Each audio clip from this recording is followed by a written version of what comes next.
My name is Eva. Not long ago, I was a recent college graduate, filled with hope and dreams for the future, when an unexpected phone call shattered my world. It was the devastating news of my parents' sudden death in a car accident. They were my support system and my mentors in life, and their loss left me reeling, like a ship lost at sea, without its compass. My father was a man of jovial laughter and profound wisdom, always there to offer advice or a comforting embrace. Our conversations, ranging from philosophical debates to casual discussions about sports, were treasured moments of connection. He was not just my father. He was my stronghold against life's storms. My mother was the embodiment of kindness and support. She was there during the tense scenes of horror movies, stayed up late helping me with my school projects, and always had a soothing word and a warm embrace ready. Her constant love was the calm in the chaos of life. Their absence created an overwhelming void in my life, turning our home into a silent space filled with memories that echoed their absence. During this dark time, a man named Diego entered my life. He worked for a trading company and was at the accident scene. Moved by what he witnessed, he reached out to offer his support. His words were simple, but they anchored me during my storm of grief. Diego helped me handle the aftermath of the accident, the legal matters, the insurance, the never-ending paperwork. His presence became indispensable, his kindness a balm for my grief. As time passed, our relationship deepened. One day, with a look of earnestness, Diego proposed to me. Despite the whirlwind of emotions, I saw his genuine care and support through my hardest times, and I agreed to start a new chapter with him. Our wedding was a joyous celebration, a day filled with laughter and hope. Afterward, we moved into Diego's expansive house, a grand but cold mansion that stood as a testament to his success. Although impressive, the marble halls sometimes made me uneasy. Shortly after settling in, I discovered I was pregnant. The news brought a new wave of joy and hope. I imagined our future child and the life we would build together, a continuation of love through generations. Diego shared in the joy, but as we prepared for this new addition to our family, I couldn't help but feel a mix of excitement and a lingering unease about the shadows cast by the grand corridors of our new home. After our son Bryson was born on a crisp winter morning, life seemed filled with new joys. Bryson, a beautiful baby with Diego's dark hair and my bright blue eyes, brought a profound love into my life, a feeling so intense it often left me breathless. Diego appeared equally enchanted by our son. Yet, as time passed, a change in him became apparent. One evening, Diego returned home late from work, his face set in a firm expression that hinted at underlying tensions. "Eva, we need to talk about our expenses," he said, his voice missing its usual warmth. Surprised, I inquired what he meant. He responded by dropping a stack of bills on the table, his tone becoming chilling. "Since Bryson arrived, our costs have risen significantly. We're spending far more than before," he stated. I felt a knot of anxiety tightening in my stomach. "But Diego, we have a baby now." "Babies need things," I replied, trying to keep my voice steady. His gaze was sharp and unyielding. "That's not the point, Sila. You're buying things we don't need," he countered. His words stung, and I felt a surge of hurt and anger. I had always viewed Diego as my partner, but his remarks painted me as a burden, an unwanted expense. The following days were strained with tension. Diego scrutinized every purchase, accusing me of overspending, no matter how I tried to economize. "Eva, you need to understand the value of money," he would say condescendingly. "We need food, and Bryson needs diapers. We can't just stop buying essentials," I would argue, but his responses were always icy. "Then make do with less," he'd retort. I began to strategize every grocery trip, opting for the cheapest items, choosing store brands, and picking slightly bruised produce to save money. I walked to the store and back to avoid public transport costs, following Diego's strict rules even on clothing. "No new clothes," he would insist, firm and uncompromising. As I looked at my fading wardrobe, the frayed dresses and the worn shirts, a wave of sadness washed over me. I wasn't seeking luxury, just the basics that hadn't been worn threadbare. One day, I spotted a lovely little jumper for Bryson in a shop window. It was on sale, but still beyond what I could justify spending. With a heavy heart, I walked away, the image of the jumper lingering in my mind, a symbol of the constrained life Diego's priorities had imposed on us. When I returned home, Diego was already there, looking accusatory. "You were at the store, weren't you? Buying more unnecessary stuff," he charged. "I didn't buy anything, Diego," I responded, my voice calm but firm. "You've made it impossible for me to do so." He scoffed dismissively. "Don't play the victim, Eva. You're the one who can't manage her spending." My heart raced as I confronted him. "I'm trying to take care of our son, Diego. Can't you see that?" Diego stood up, his face flushed with anger. "I am the one providing for this family, Eva. You're just squandering my money." Anger surged through me. "Your money? Diego, we are a family. It's supposed to be our money." He laughed coldly, a harsh, bitter sound. "Oh, Eva, you're so naive." I stood my ground, hands clenched. "No, Diego. I'm not naive. I'm trying to do what's best for our son." His glare intensified. "I'm trying to prevent us from going bankrupt, something you wouldn't understand." With that, he stormed out, leaving me standing alone, heart aching. Despite his accusations, Diego's lifestyle hadn't changed. He continued to wear designer suits and splurge on the latest gadgets, a new phone, a laptop, a watch, while I struggled to mend old clothes and stretch our meals. "Diego," I would start, my voice straining to stay neutral, "why is it that you can buy new things, but I can't?" He would smirk smugly. "Because I earn the money, Eva. I get to decide how it's spent." His words felt like a slap. I was his wife, the mother of his child, yet he treated me like a mere burden, an unwanted expense. His priorities were clear. His gadgets mattered more to him than his own family. It was a grim Tuesday when Bryson fell ill, his little body burning with fever, his cries filled with pain. I searched the cupboards, my heart sinking at the sight of them empty. With no options left, I took the last of our cash, the money I had set aside for Diego's favorite steak, and bought medicine for Bryson. I knew Diego would be furious, but Bryson's well-being was paramount. He was my son, my baby, and I couldn't bear to see him suffer. That evening, Diego came home tired and irritable, expecting a lavish meal. When he saw the empty table, his face reddened with anger. "Eva," he said, his voice dangerously low, "where's my dinner?" I swallowed hard. Bryson was sick. I used the money to buy him medicine. His eyes narrowed. "You what?" he bellowed. I repeated firmly. "I bought medicine for Bryson, despite the fear gripping my heart." Diego slammed his fist on the table. "You spent my money on medicine for that brat?" His words made me flinch. "Bryson is our son, Diego. He was sick," he scoffed. "He's always sick, always needing something just like you." My anger rose. "We're family, Diego. We're not freeloaders." Diego stood, his face twisted with fury. "You're nothing but a burden, Eva. You and that kid, all you do is take." I stood firm. "We're your responsibility, Diego. You can't just abandon us." He laughed cruelly. "Watch me." He grabbed my arm, pulling me toward the door. "Get out," he commanded coldly. "Take your brat and get out." I stared at him, heart pounding. "Diego, please. He's sick." As Diego's icy gaze bore into me, he coldly declared, "Not my problem." With a forceful shove, he pushed Bryson and me out the door, slamming it shut behind us. Mere minutes later, he tossed a bag of our clothes onto the sidewalk. There I stood, holding Bryson tightly in my arms, the chill of the night seeping into our bones. I stared at the house, our home, now a fortress from which we were exiled. That was the moment I knew I couldn't stay with Diego any longer. I couldn't allow Bryson to endure his father's cruelty. We deserved better. We deserved a life free from Diego's anger and greed.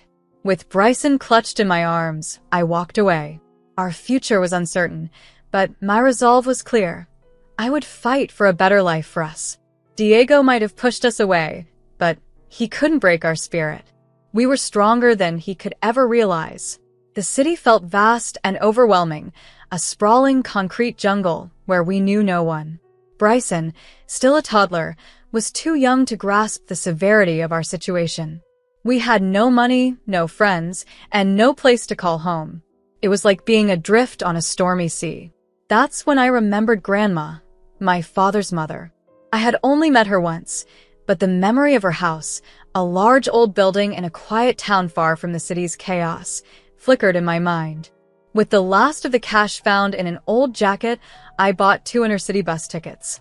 Bryson and I boarded the bus, our hearts heavy but determined. The journey was long, and Bryson, feeling unwell, whimpered in my arms. I held him close, whispering words of comfort and promising a brighter future. We arrived in Grandma's town as the sun was setting. The large, old house stood just as I remembered, a beacon of hope in our turmoil. Gathering my courage, I walked up to the door and knocked.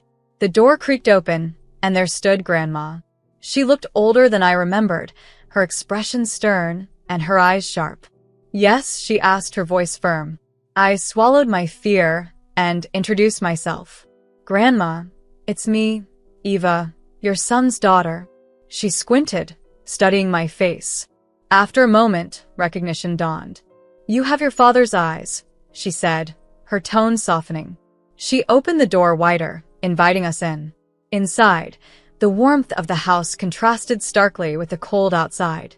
I told Grandma everything about Diego, about Bryson's illness, about our eviction. I poured out the fears and burdens I had been carrying alone for too long. Grandma listened, her expression hardening as I spoke of Diego. "That scoundrel," she spat, her eyes flashing with anger. "He'll get what he deserves." At that moment, I felt a surge of relief. Here was someone who believed in me, someone who was on my side. Grandma offered us a place to stay, a place to call home. We were no longer alone. We had Grandma. That night, as Bryson slept soundly in a warm bed and I sat by the fire with Grandma, I felt a glimmer of hope. The journey to Grandma's had been fraught with uncertainty and fear, but it led us to a safe haven. It was our first step toward a new life, a life away from Diego's shadow. The attic, a dusty, forgotten place filled with boxes of old belongings, hadn't been visited in years. Yet, it held the promise of discovery and perhaps a fresh start, hidden among the memories stored in those boxes. The attic air was thick with the musty aroma of old paper and mothballs, and the floorboards groaned under my steps. "Be careful, Eva," Grandma called from below, her voice echoing slightly. "It's been ages since anyone's been up there." I nodded, my gaze sweeping over the cluttered space. As a trained restorer, I saw not a dusty attic but a treasure trove of potential. Old furniture, paintings, and various knickknacks all begging to be brought back to life. With Grandma's blessing, I began to work on these forgotten pieces. I cleaned, repaired, and restored them, each item revealing its own story and history. It was a project of passion, a welcome distraction that helped me heal from recent hardships. Days turned into weeks, and slowly, the attic transformed. The once discarded items emerged as beautiful antiques. Their value was greatly enhanced. Eager to see if these treasures could contribute to our new beginning, I took several pieces to a local antique shop. The shop owner, Mr. Jesse, was astounded by their quality. "These are fantastic, Eva," he exclaimed, his eyes lighting up with admiration. "Where did you find them?" "In my grandma's attic," I replied, a smile touching my lips. Mr. Jesse chuckled. "Well, she's lucky to have a granddaughter like you." I blushed at the compliment as he purchased the items for a sum that far exceeded my expectations. I returned home to Grandma, who was anxious to hear how I had fared. When I showed her the money, her eyes widened in astonishment. "Oh, my Eva," she said, her voice trembling with emotion. "I can't believe it." "It's all thanks to you, Grandma," I said, trying to contain my excitement. "These are your treasures after all." That night, we celebrated our small victory, a beacon of hope in our quest for a better life. The attic treasures had become more than just antiques. They symbolized that even in the darkest times, hope could be found. I continued restoring more items, each sale bringing us closer to financial stability. Meanwhile, Diego had not checked on us, not even a call to inquire about his son. He was likely too caught up in his new life to care about the family he left behind. But we wouldn't let him off easily. Grandma had a friend, Graham, a seasoned lawyer known for his no-nonsense approach. "We'll get that bastard," Graham had vowed, his eyes steely with determination. With Graham's help, we filed a claim for child support. Diego was livid when he learned of the legal action. He called me, his voice dripping with venom. "You'll regret this, Eva," he hissed. "You don't know what you're getting into." But fear no longer held me back. "Bring it on, Diego," I retorted confidently. "We'll see who regrets it in the end." The day of the court hearing arrived. Diego swaggered into the courtroom, confident and arrogant, his lawyer in tow. He smirked at me, his eyes cold and unfeeling, but I stood my ground, bolstered by the newfound strength and independence I had cultivated from restoring the attic's hidden treasures. I remained composed as the courtroom drama unfolded. Graham, our lawyer, stood confidently, presenting our case with unwavering resolve. He detailed how Diego had forsaken his responsibilities, neglecting to provide any financial support for Bryson. The judge listened attentively, his expression revealing nothing. When it was Diego's turn, his lawyer spun a narrative of victimization, portraying Diego as a man wronged by a spiteful ex-wife. But we were prepared. I had secretly recorded Diego on the night he evicted us, capturing his venomous tirade. As the recording played, the courtroom was enveloped in stunned silence, Diego's harsh words laying bare his true character. Diego's complexion paled as his facade of confidence disintegrated. The judge's frown deepened, his gaze stern. "This court will not tolerate such behavior," he declared. "Mr. Jackson, you are ordered to pay child support as per the law and, additionally, compensate for the emotional distress you've caused your ex-wife and son." Diego, visibly shaken, stared at me, disbelief etched across his face. I didn't revel in his shock. The mere recognition of his defeat was satisfying enough. Post-hearing, Diego attempted to insinuate himself back into our lives. His tone was sweet, feigning concern. "Eva," he cooed, "let's start over, for Bryson's sake." I couldn't help but let out a bitter laugh. "Start over with you?" I responded firmly. "No, Diego. We're done." His surprise was palpable. "But Eva," he stuttered, "you need me. You can't survive without my support." He was wrong. I had secured a job as a restorer, working with a local antique store and a museum, earning a decent income. "I don't need you, Diego," I told him confidently. "I've got a good job, and Bryson and I are doing just fine." After a pause, Diego's laughter, harsh and disbelieving, broke the silence. "You working? I don't believe it." "Well, you better start believing it," I countered, "because it's true. And guess what, Diego? I'm not just surviving. I'm thriving." Another pause followed, and then Diego hung up, his final words a venomous sneer. "You'll regret this, Eva. You'll see." But his words no longer frightened me. I had discovered my strength and independence, and there was no turning back. The ensuing months were bustling with activity. I was busy with work, with Bryson, with life. Yet through it all, I felt a profound happiness, the first in a long time. I was free from Diego's shadow, free from fear, and free from uncertainty. Grandma looked on with pride, her eyes twinkling. "You did good, kid," she said one day. "You stood up for yourself. You took control of your life." Her approval warmed my heart, reinforcing the new path I had courageously chosen. I smiled, feeling a deep sense of pride swell within me. "Thanks, Grandma," I said, my voice thick with emotion. "I couldn't have done it without you." And that was nothing but the truth. Grandma had been my steadfast support through it all, helping me rediscover my inner strength, and for that, I was immensely grateful. The sweet taste of victory was more than just winning in court. It was a deeply personal triumph. It affirmed my resilience and my ability to stand up for myself. This victory was a declaration that I was far more than just Diego's ex-wife. I was a survivor, a fighter, a devoted mother, and a skilled restorer. Each of these roles defined me, gave me purpose, and fueled my determination. As I watched Bryson play, his laughter ringing clear and his face alight with happiness, I knew beyond any doubt that I had made the right decision. Choosing to fight and stand up for our lives had not been easy, but it was worth every struggle. We had not just survived, we had thrived. Through this journey, I learned the power of my voice and the strength of my convictions. I was no longer just someone who had been pushed to the limits by life circumstances. I was a person who had pushed back and carved out a better path for myself and my son. As Bryson's joyous laughter filled the room, I was reminded that this fight was not just for me. It was for his future too, and we had won.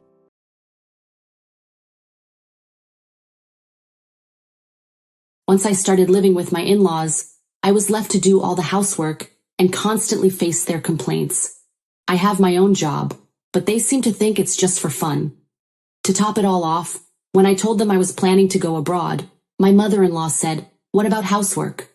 What about cleaning the house? If you don't do it, I won't let you go." They were trying to forcibly make me cancel the overseas trip. How did things come to this? My name is Samantha. Well, to begin with, the reason why we ended up living with Jeffrey's family is related to my father-in-law. A few years after I started dating Jeffrey, we both began to consider marriage naturally. We had already intended to marry each other, so it was just a matter of time. However, at that time, Jeffrey told me about his father, who was already hospitalized. Jeffrey said, it wouldn't be surprising if he passed away anytime soon, so I asked if I could meet him before that. Considering that we would eventually get married, Jeffrey made time for me, despite his busy work schedule, so we could meet his father. Interestingly, I can't deny that I enjoyed listening to my father-in-law's stories. He mentioned that his dream was to interact with people from around the world, but in the end, that dream did not come true. I thought it was wonderful that he had lived with such a dream in his heart. After that, I started visiting him on my own sometimes, and we would talk, albeit for just 10 minutes or so. At the same time, however, Jeffrey was concerned that his mother would be alone once he married and left home. The idea of living together at his parents' house had already been brought up before, assuming we got married. Jeffrey explained it by saying that his mother feels young but lonely. From my perspective back then, I thought that if they were okay with someone like me, I wouldn't mind living together. I thought my father-in-law was a good person, and I assumed my mother-in-law would be easy to get along with. In a way, it felt like living together had already been decided for me from an early stage. I married Jeffrey and moved in with them, but life was far from what I had expected. While my mother-in-law greeted me with a smile during the wedding introduction, her attitude completely changed once we began living together. One morning, when I greeted her, she suddenly got angry with me. "What do you think the time is, Samantha? Who do you think you are, sleeping until this hour?" she asked angrily. It was only 6 o'clock in the morning, and I was actually waking up earlier than usual, but she said, "Who do you think you are, sleeping later than me, your mother-in-law? You must be out of your mind." I thought I should be careful, so I asked her, "What time do you usually wake up?" She said she wakes up at 5 in the morning. I realized I would have to wake up even earlier than that, but if that was the rule in the family, I had no choice. My mother-in-law continued, "A wife should wake up earlier than anyone else and prepare breakfast for everyone. Lazy wives have no right to live here." With her saying that much, I tried to adapt. I made an effort to wake up early and prepare breakfast, but the challenges of living together didn't end there. My mother-in-law kept giving me more instructions. "What are you dawdling for? What about cleaning? Cleaning the room and the hallway is a wife's responsibility. It's just common sense. You didn't even know that? And yet you married Jeffrey." She resented. My mother-in-law kept assigning me tasks, leaving me with hardly any free time. "Get the laundry done in the morning. It needs to be dry by the afternoon. Look at all the weeds in the garden. Don't you notice anything? Why didn't you dry the sheets on such a sunny day?" I ended up being responsible for all the household chores. Jeffrey's family home is quite spacious, and his father worked hard to afford it. but that also means more cleaning and maintenance. Living like this, even my stamina was reaching its limits. I have my own job to do, and I can't spend the whole day on household tasks. My work is mainly done from home, although it's not entirely remote. I spend a lot of time on my computer for work, but from my mother-in-law's perspective, it probably looks like I'm playing around. When I try to talk about my job, she says, "What kind of work is just sitting in front of a computer all day? Work means going to a company. Are you stupid or something? Jeffrey is busy every day, and here you are, the wife, living an easy life." In my time, I would have been left high and dry. Being told this only adds to my frustration. To be clear, my job is not easy, but she doesn't listen to me. Despite handling all the household chores up to this point, my mother-in-law still scolds me. "Samantha, I found a single strand of hair in the hallway. Haven't you cleaned? Why is this omelet so bland? Are you dim-witted?" She criticizes me for every little thing. I was getting more upset and even thought of consulting Jeffrey. But when he comes home from work and sees me doing the chores, she says, "That's Samantha for you. She's always willing to do anything for me. That's very helpful." And just like that, her attitude changes again. When she says that, I feel like I can't discuss my struggles with Jeffrey anymore.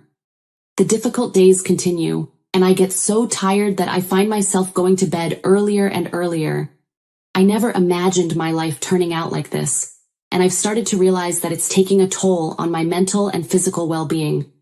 Amidst all this, my father-in-law passed away. Jeffrey and I continued to grieve.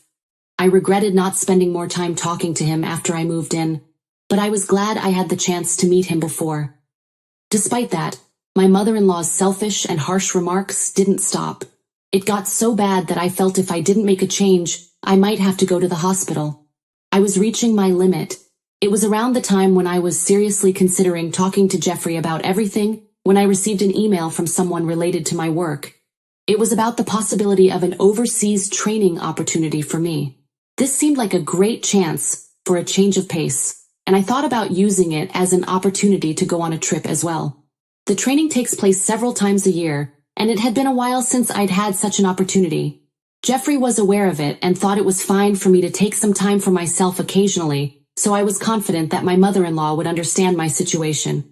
After all, it was under the pretext of work, and Jeffrey himself often goes away for several days due to business trips. I thought if she saw it this way, there shouldn't be any issues.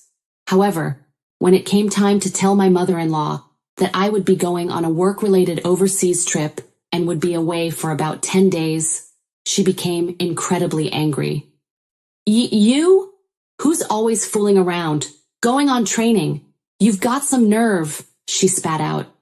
"You're just going on a trip, pretending it's training, acting all high and mighty, aren't you?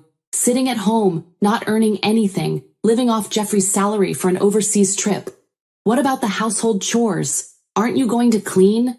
Well, I won't let you go on that trip," she concluded. I had no idea she didn't believe me this much, and at that moment, my feelings went beyond anger to complete coldness. I realized that living with her had reached its limit. The trip was just 2 days away, and of course, I wasn't going to cancel it just because of her words. So I quietly said, "You're right, I understand." Then I started cleaning the house like I never had before. I cleaned the entire spacious house until it was spotless, not a single hair left behind. The next day, I cleaned the garden according to her preferences. Finally, I prepared all of my mother-in-law's meals for the next 10 days, using long-lasting cooking and freezing techniques to ensure everything was perfect. Seeing that, my mother-in-law's tone shifted, though still laced with sarcasm. "So you're starting to understand your role as a wife, huh? Though it's taken you long enough," she said with a sneer. "No surprise, given you don't even have a job and your mind is idle. Instead of talking nonsense about going on trips abroad, you should be doing this every day." She said it sarcastically, but I decided not to react. Even though my mother-in-law might not have noticed, I was still going on the overseas trip. She had no idea that my meticulous preparations were part of my plan.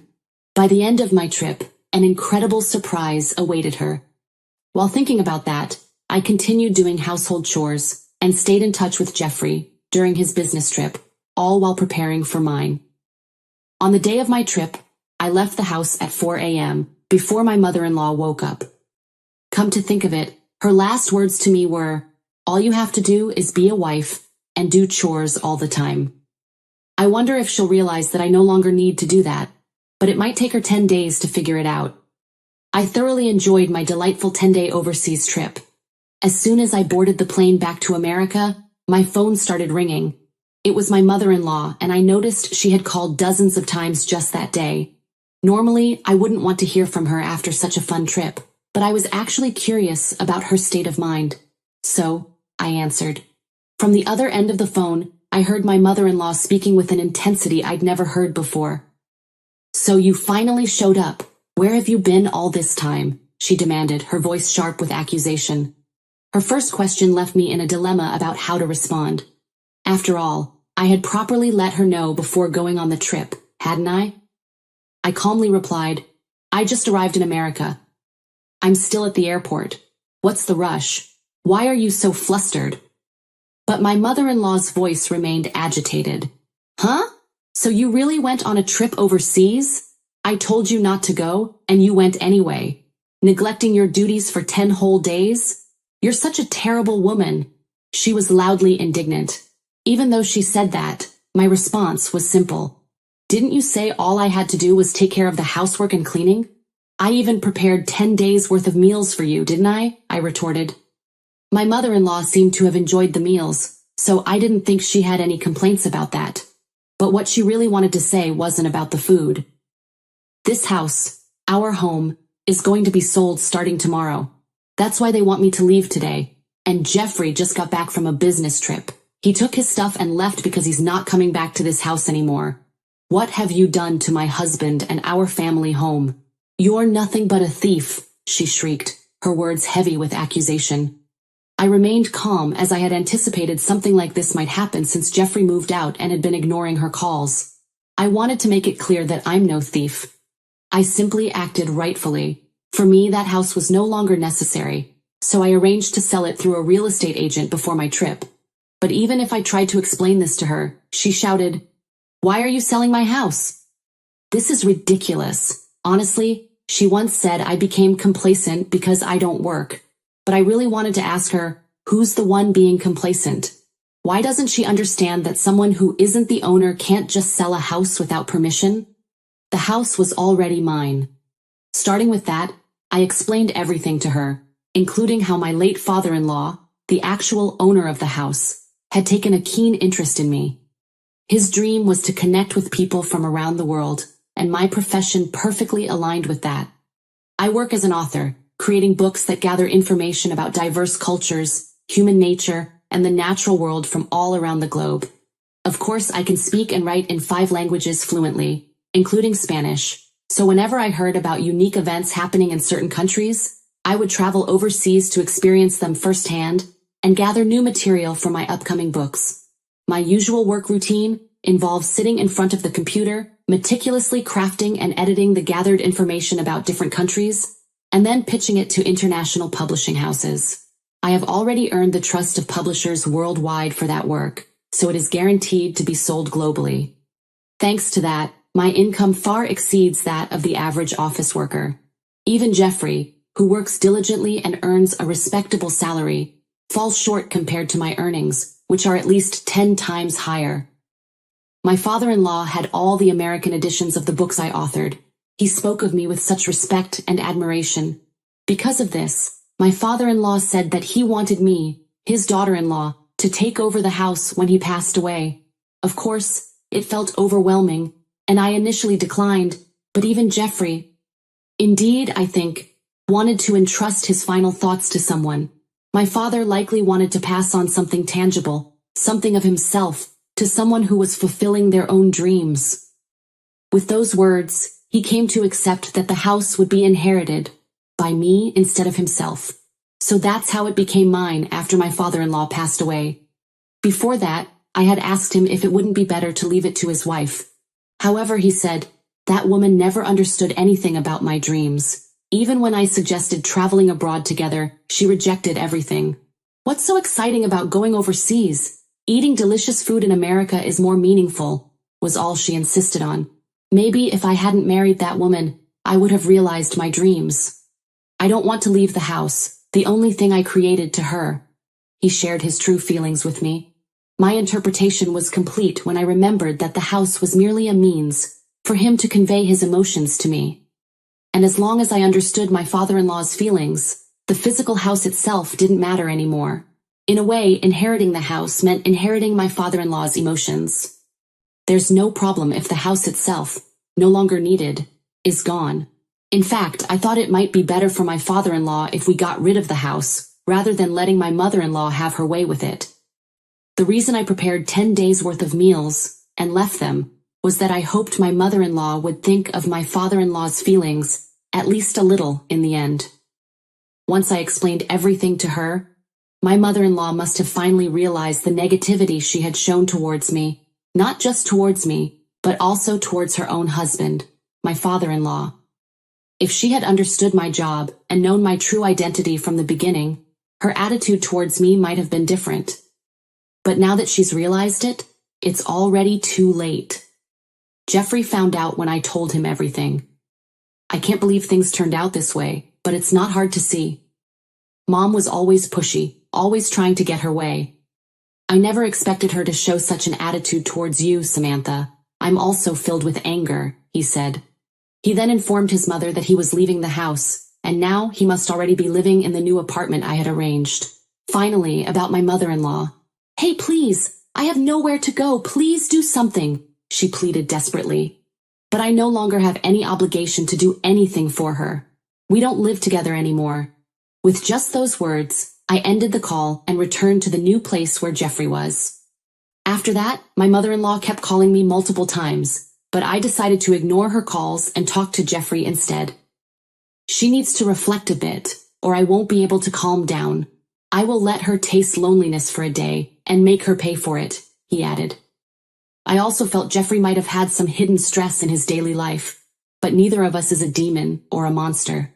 The next day I called my mother-in-law, who had to leave the house. She answered the phone with a weak and tearful voice, just like a child. I'm sorry. I'm really sorry. I will find a way somehow, she kept repeating, apologizing over and over. She must have hit rock bottom emotionally. Feeling her remorse, we provided her with a rather old and small but significantly cheaper apartment. You can live there. However, you will have to work and pay the rent from then on, I explained. We made it clear that if she couldn't pay and got evicted, we wouldn't be involved anymore. If you're experienced as a wife, you understand, right? I manage the household chores diligently. Nowadays, many women work as well. I hope you also experience what it's like to balance work and life. Even someone like me can do it. So it should be a piece of cake for you, Mom, I said with a hint of sarcasm to conclude the conversation. Apparently, she has managed to get a part-time job doing miscellaneous work and is just barely making ends meet. Life returned to normal for us. We both got busy with our work and spent our evenings having dinner together and resting. One significant change is that we are now living together as a couple, experiencing a true newlywed life, I suppose. Although it's still a few months away, I received another offer for an overseas business trip. When Jeffrey heard about it, he said, if I can get time off, I'd like to go too. It seems like he might be able to take a substantial break, which means we might be able to turn the business trip into our honeymoon trip.